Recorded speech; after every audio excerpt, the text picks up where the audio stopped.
ఇప్పుడు నేను అడుగుతున్నా ముఖ్యమంత్రి ఏమైనా కూడా ఇది ఉంటే పవన్ కళ్యాణ్ గారి పైన దాడి చేస్తాడు, నా మీద దాడి చేస్తాడు, మమ్మల్ని బూతులు తిట్టిస్తాడు. ఇదేమని అడిగితే ఈ పోలీసులు ఇష్టానుసారంగా ప్రవర్తించే పరిస్థితి వచ్చింది. నేను ఒకటే చెప్తున్నా, ఈరోజు నేను మీ ఉత్సాహం చూశాను, మీ అభిమానం చూశాను. ఏమాత్రం అనుమానం లేదు, రాబోయేది ఎన్డీఏ ప్రభుత్వమే. మామూలు మెజారిటీ కాదు.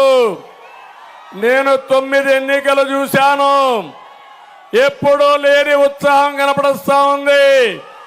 ఇది పెను తుఫానుగా మారుతుంది. ఈ పెను తుఫాన్లో అడ్డం వచ్చిన వాడు కొట్టుకోబోవడం తప్ప ఎవరు నిలదొక్కునే పరిస్థితిలో ఉండరని చెప్పి తెలియజేస్తున్నా. అందుకని 3 రాజకీయ పార్టీలు కలిశామంటే మళ్ళీ చెప్తున్నా, నా అనుభవంతో చెప్తున్నా, ఈ రాష్ట్రాన్ని కాపాడాలి. కాపాడకపోతే పెను నష్టం వస్తుందనే ఉద్దేశంతో కలిశాం. ఇక్కడుండే మిమ్మల్ని అందరినీ ఒకటే కోరుతున్నా, పవన్ కళ్యాణ్ గారి పైన అభిమానం మీ అందరికీ ఉంది. ఉందా లేదా? ఉందా లేదా? ఉందా లేదా? ఉంటే చేలు పైకెత్తండి.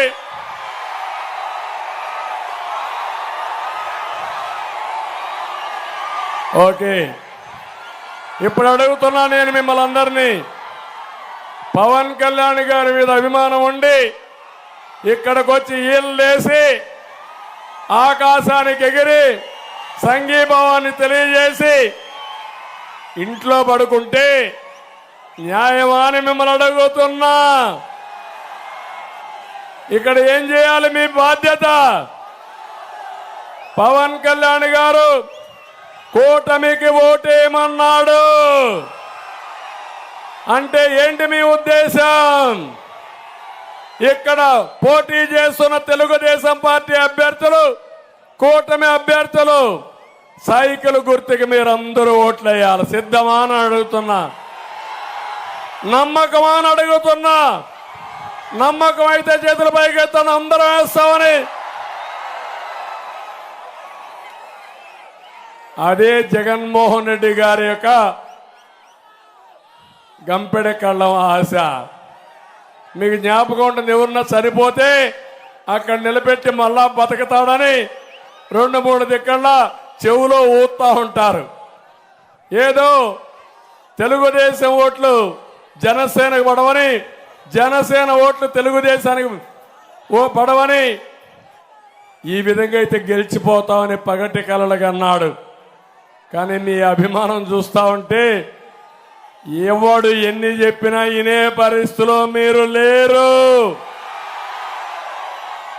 ఒకే అభ్యర్థి ఉంటాడు, అది తెలుగుదేశం గాని, జనసేన గాని, బీజేపీ గాని.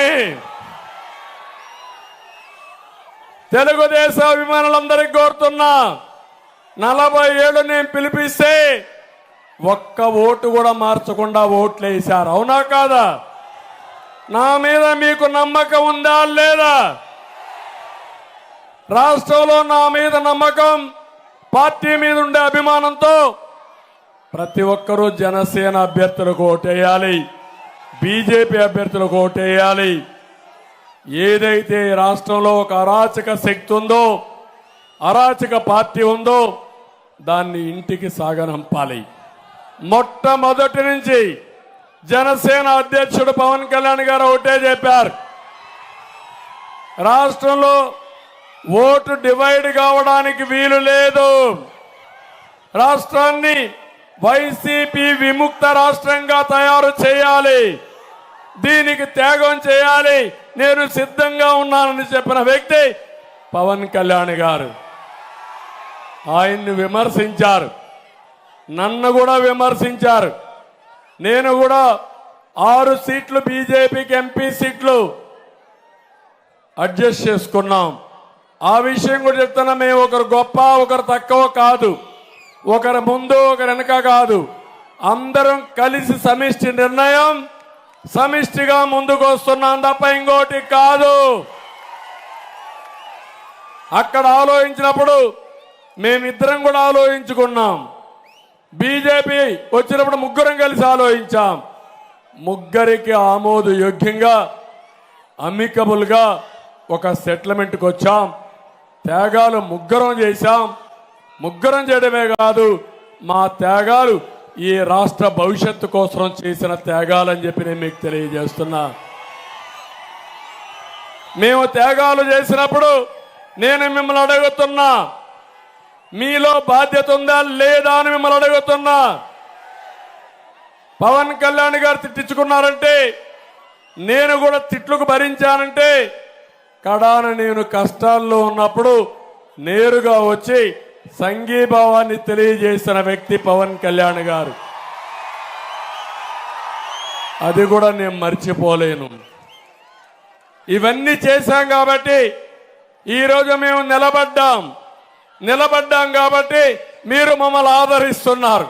మేమే నిలబడకపోతే మీరు ఆదరించే పరిస్థితి లేదు. అవునా కాదా? మీరు కూడా ఈరోజు సిద్ధంగా వచ్చారు. దానికే మిమ్మల్ని అందరినీ అభినందిస్తున్నా. మన నియోజకవర్గానికి వస్తే స్కామ్ అంటే అందులో ఒక స్కీమ్ అనగానే ఒక స్కామ్ ఉంటుంది. పేద ప్రజల కోసం 100 ఎకరాల భూమి సమీకరించారు. నేను అడుగుతున్న ఎకరాకు 10 లక్షల పైగా మంత్రి ఆయన అనుచరులు మింగేశారు.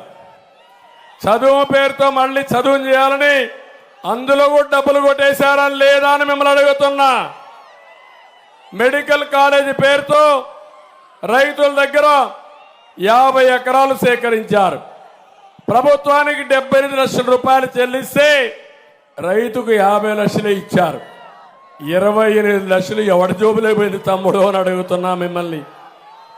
ఇక్కడుండే మంత్రి, ఇక్కడుండే ఎమ్మెల్యే 28 లక్షలు కొట్టేశారా లేదా అని మిమ్మల్ని అడుగుతున్నా. దోచేశారంటే గట్టిగా చెప్పండి కూడా చెప్పండి అవునని.